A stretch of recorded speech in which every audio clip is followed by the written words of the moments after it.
L'inserimento di leguminose perenni nelle rotazioni colturali rappresenta una strategia agronomica sostenibile, in grado di offrire numerosi benefici agroecosistemici.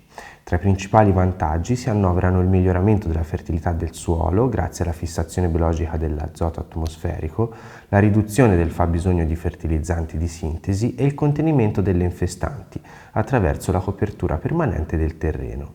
L'inserimento di leguminose perenni in rotazioni ha effetti positivi anche sul bilancio idrico e sulla biodiversità del suolo.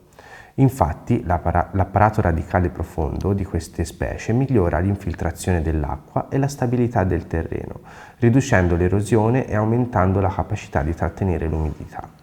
Inoltre, contribuiscono a migliorare la struttura del suolo, favorendo una maggiore stabilità e resilienza dell'agroecosistema. Tra le specie più utilizzate in rotazione si trovano l'erba medica, il trifoglio violetto e il trifoglio bianco, capaci di adattarsi a diverse condizioni pedoclimatiche e di fornire foraggio di elevata qualità per gli allevamenti. Uno degli aspetti più rilevanti è la soppressione meccanica delle infestanti tramite sfalci regolari.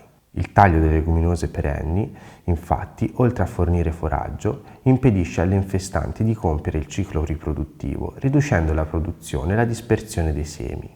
Inoltre, la loro coltivazione per più anni consecutivi, anche fino a 4 nel caso dell'erba medica, permette, grazie a questi sfalci ripetuti, di interrompere i cicli vitali di molte infestanti tipiche delle colture annuali e, agendo come coltura da break, riduce la pressione delle malattie più comuni nelle colture annuali. La presenza continuativa di una copertura vegetale ha anche effetti indiretti sul controllo delle malerbe. Infatti la ridotta lavorazione del terreno limita l'emersione dei semi dormienti, mentre il miglioramento della struttura e della fertilità del suolo promuove lo sviluppo di colture successive più competitive. Dal punto di vista gestionale è importante scegliere specie adatte all'ambiente locale e inserirle in modo strategico nella sequenza colturale, tenendo conto della durata della copertura, della compatibilità con le colture successive e delle esigenze nutrizionali del sistema. L'utilizzo di leguminose perenni in rotazione si rivela quindi particolarmente efficace nei sistemi biologici e a basso input,